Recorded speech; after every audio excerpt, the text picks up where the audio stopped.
Itu siapa yang nulis? Kebalik. Sudah, gimana? Kenapa ketawa-ketawa? Kebalik. Kebalik. Nggak apa-apa.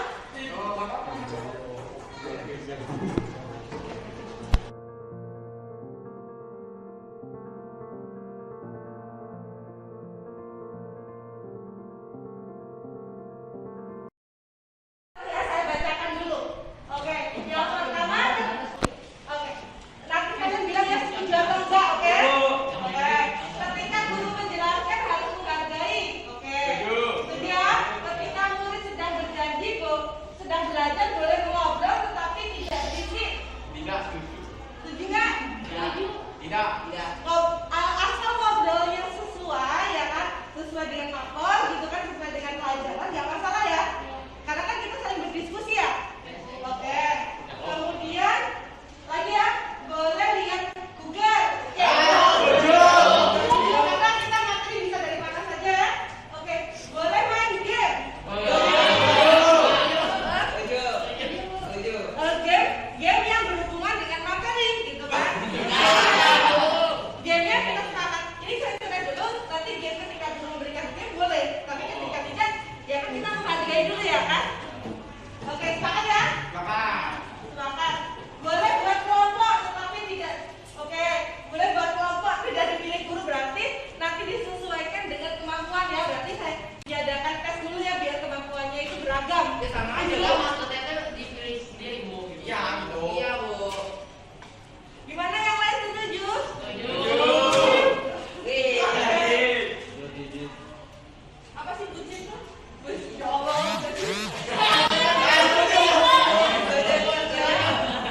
Saat kerja kelompok boleh, oke. Boleh makan sebelum pelajaran. Boleh ya? Oke, kita sepakat ini boleh ya? Boleh main game. Boleh main game sebelum pelajaran berlangsung. Asal gamenya yang sesuai ya. Oke. Boleh googling, oke. Boleh ke koperasi. Boleh koperasi maksudnya? Enggak Bu, itu saya belum. Kecil. Oke. Misalkan nih kalian mau beli minum ya. Haus. Tetapi gini ya, kita sepakatin sebelum masuk gurunya ataupun kalau misalkan kalian udah nggak betah lagi haus gitu ya, berarti kalian harus minta izin sama gurunya ya. Oke. Kemudian boleh makan saat jam kos tuh apa? Yang kosong Bu. Oke. Boleh melihat media juga, oke setuju ya? Boleh. Beri keinginan yang tidak ada kuota dan tidak bawa HP. Oke, setuju kan? Kalau ini ada nyampe ke ada toleransi boleh, jangan ada perkelahian. Bener ya? Izin ke toilet boleh, berdua ngapain aja berdua. Oke, sebelum jam pelajaran masuk boleh main game. Oke, berpakaian rapi sesuai aturan, boleh menanya cara mengerjakan apabila tidak mengerti guru teman. Oke, boleh melihat Google. Oke, tidak berbicara dengan bahasa kasar setuju ya. Oke, berarti oke, boleh lihat Google, tidak memberi tugas yang banyak. Siapa yang tidak memberi tugas yang banyak? Boleh kerjasama saat belajar. Oke, boleh. Tidak boleh ada pembelajaran perkelahian. Oke, belajar dengan tenang ya. Menghormati guru dan teman. Sopan santun. Belajar boleh menggunakan Google. Oke. Menjaga sopan santun yang pikir harus datang lebih awal. Oke, sepakat ya. Sepakat. Oke. Jadi tadi kalau saya bacakan ya aturannya yang pertama yang tiket harus datang lebih awal ya kan. Kemudian boleh makan minum saat jam kosong ya, atau ketika mau beli minum harus izin ya. Boleh kok. Kemudian boleh belajar berarti dengan media apapun bisa ya, bisa buka Google dan sebagainya. Kemudian tadi menghormati ya, ada kan? Menghormati teman dan guru ya. Kemudian boleh bertanya ya tadi ya. Kemudian belajarnya kelompok ya. Nah, kelompok itu nanti ada aturannya ya. Pastikan ketika kita kelompok harus saling bekerja sama kan. Kalau misalkan nanti setiap guru pasti akan berbeda kan membentuk kelompoknya, ada yang berdasarkan kemampuan, ada yang berdasarkan, kan harus beragam di dalamnya. Kemudian apa lagi tadi ya? Oh, belajar dengan tenang, oke. Boleh main game yang sesuai ya. Game yang sesuai dengan pembelajaran, oke? Oke, sepakat? Sepakat.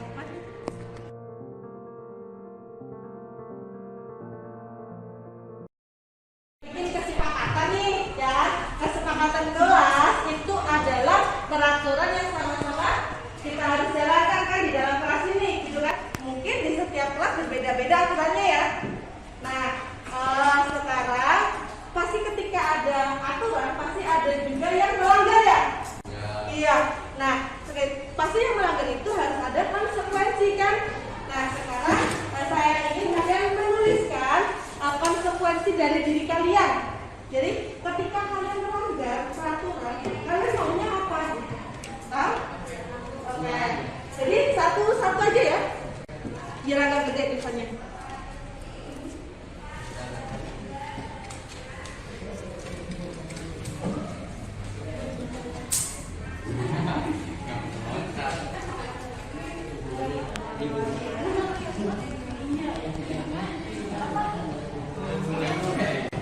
Oke, silakan dipikirkan ya konsekuensi apa yang mau kalian ambil kalau kalian.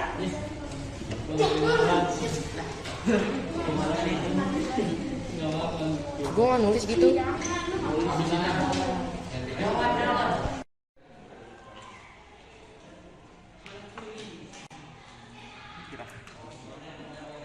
Jadi konsekuensi yang akan kalian lakukan, oke ya?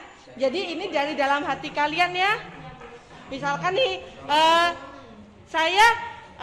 misalkan nih saya terlambat tadi masuk kelas atau apa gitu kan?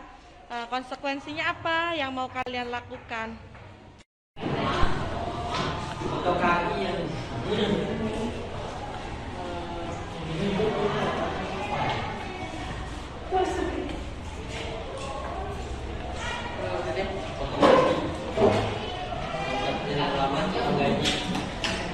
dilihatin dulu harus. Ini kencang banget ini.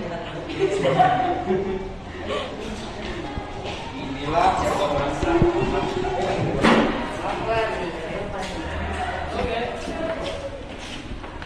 Langsung tempel ya.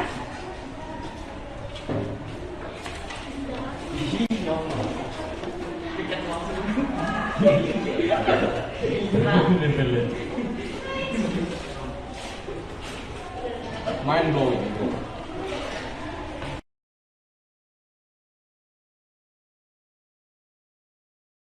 Pelanggaran itu tuh nggak perlu lagi yang berupa fisik gitu ya kan?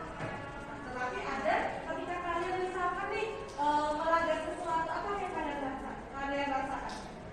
Bersalah. Ketika bersalah apa yang kalian lakukan tadi? Minta maaf, bertanggung jawab gitu ya. Nah, itulah yang harusnya kalian pakai gitu kan. Jadi bukan kita harus bukan kita harus apa namanya? Tadi misalkan membayar denda gitu kan, dia kalau bisa bawa uang dan denda ternyata enggak gimana gitu kan. Nah, jadi hukuman positif kalau kalian melakukan itu yang paling penting adalah dari diri kalian ya kan. Kalian meminta maaf dan kalian meyakini bahwa kalian tidak akan mengulangi lagi gitu kan. Ya harusnya seperti itu ya. Jadi ketika kalian melakukan pelanggaran gitu kan, ketika kita sudah merasa nih itu adalah kita sendiri yang buat gitu kan. Ketika aku melanggar apa yang aku lakukan gitu, ya berarti aku melanggar diri aku sendiri, berarti aku harus minta maaf dong sama diri aku gitu kan.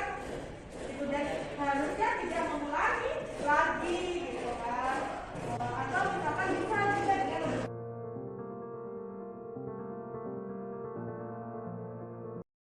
membahas mengenai budaya positif.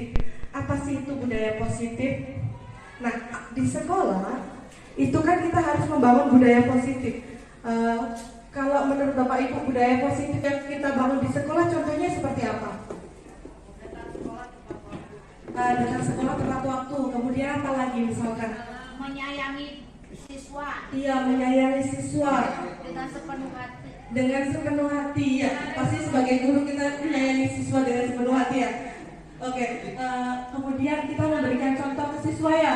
Mungkin budaya-budaya 5S yang selama ini kita jargonkan di Sunda ya, itu mungkin harus kita laksanakan lagi ya.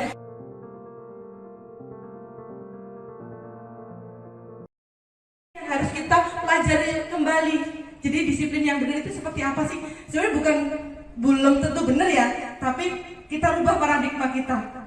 Nah, kita sebagai guru itu kita di sini nih di teori kontrol, sebagai fungsi kontrol. Nah, selama ini kita kan beranggapan gini, kita sebagai guru itu kan sebagai pengontrol ya. Selama ini ada miskonsepsi anggapan guru itu. Yang pertama, ilusi guru untuk mengontrol murid. Jadi selama ini kita beranggapan bahwa guru bisa mengontrol murid. Padahal dokter itu kan kalau misalkan jadi guru, kalau pasiennya dia salah memberikan obat, pasiennya mati, udah kan? Paling dia dituntut. Nah, kalau kita kan nggak langsung terlihat kan, nggak langsung terlihat di 3 tahun ini gitu. Jadi iya, terlihatnya mungkin beberapa tahun ke depan. Mungkin saya dulu pas SMP atau pas SD akan saya rasakan di kuliah ataupun di saya kerja gitu. Nah, kemudian ilusi bahwa orang dewasa memiliki hak untuk memaksa. Nah, seperti ini sebenarnya sudah tidak,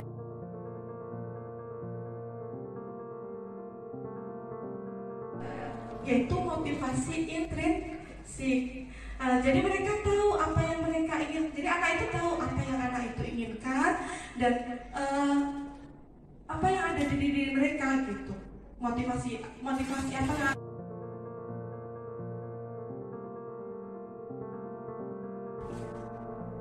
Nah, kemudian ada lagi tentang keyakinan kelas. Bapak Ibu sudah pernah mendengar tentang keyakinan kelas? Belum, saya juga baru. Beneran, saya mau pelajari ini, itu banyak kata-kata yang sebenarnya nggak ngerti. Banyak kata-kata yang, apalagi orang eksek yang bukan ya, lama banget memahami kata-kata.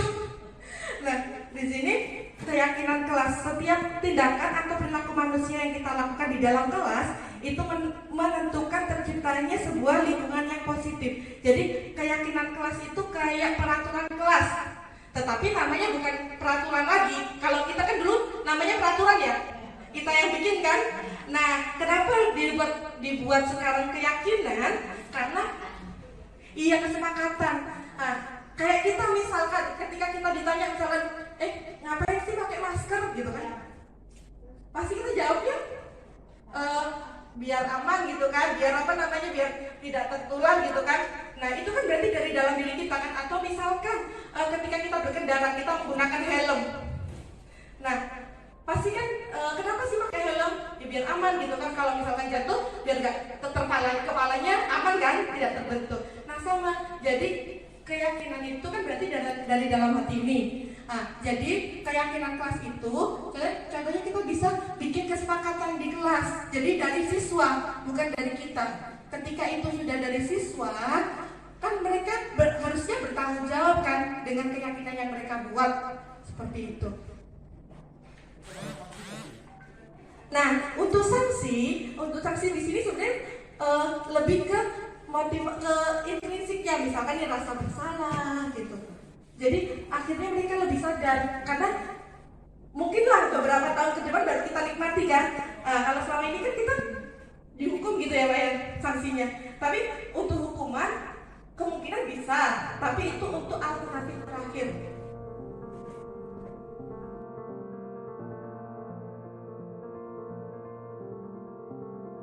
Padanya dan mengulungkan doni yang seringkali meminta bekal makanan dengan paksa. Jika Anda menghadapi situasi demikian, apa yang Anda lakukan?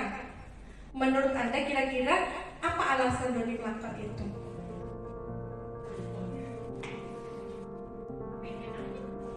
Aja gitu.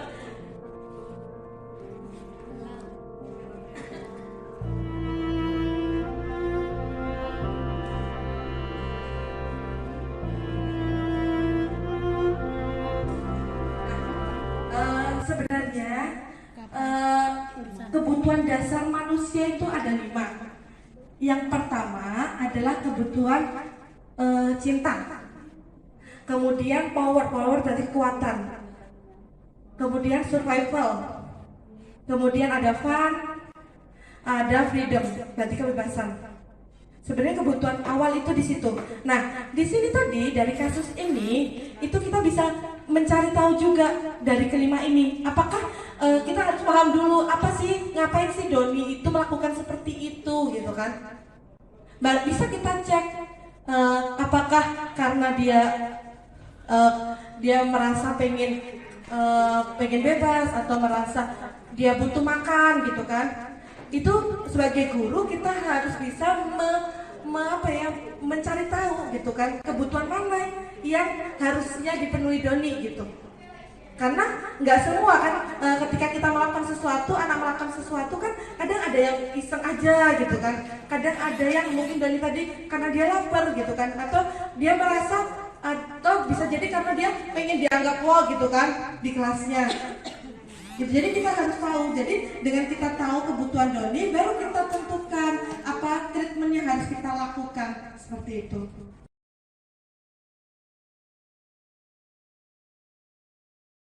Maupun verbal, jadi bisa fisik, bisa verbal kata-kata. Nah, orang-orang yang menjalankan posisi penghukum senantiasa mengatakan bahwa sekolah memerlukan sistem atau alat yang lebih menekan murid-murid lebih dalam lagi.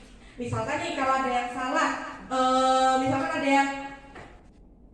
yang salah terlambat misalkan, kamu harusnya patuh aturan nih gitu. Itu berarti posisi penghukum. Atau misalkan kamu harus keliling lapangan baru bisa masuk ke kelas. Nah itu berarti posisi penghukum. Nah kemudian kalau membuat orang merasa bersalah, berarti guru ini biasanya akan bersuara lemah lembut. Jadi biar lebih mengena ke anak. Jadi pembuat orang merasa bersalah akan menggunakan keheningan dan membuat orang lain merasa tidak nyaman atau bersalah akhirnya.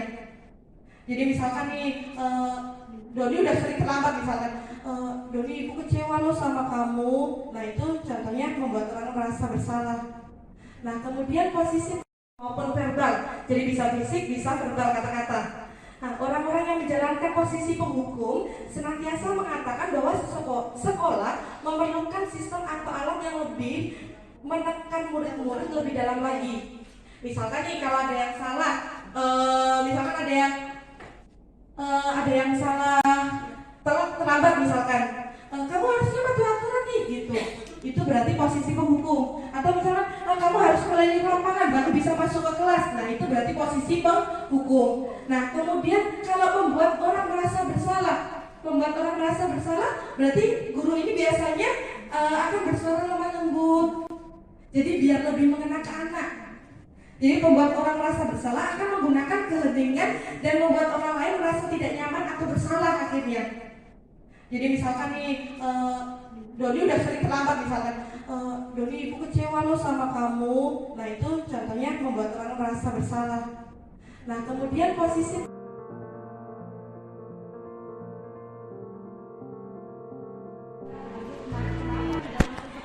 pelajaran ibu. Saya tidak suka matematika, Bu, males gitu. Oh males, kenapa males? Nggak tahu dari diri saya sendiri. Gitu. Oh, dari diri Arga males buat matematika. Jadi Arga gak suka matematika. Ya. Kemarin kenapa berbohong? Saya WA sama mama Arga, katanya Arga masuk sekolah. Waktu itu borosnya ke warnet, Bu. Ke warnet? Terus ngapain di warnet? Main game, Bu. Main game ya? Kan Arga tahu nggak? Kan ibu kan suka sering bilang kan sama Arga nggak apa-apa, nggak suka matematika, tapi kan kehidupan kita sehari-hari juga berkaitan dengan matematika kan. Arga main game itu sebenarnya butuh matematika loh, kalau Arga tahu. Ya, kemudian Arga belanja dan sebagainya itu Arga butuh matematika kan.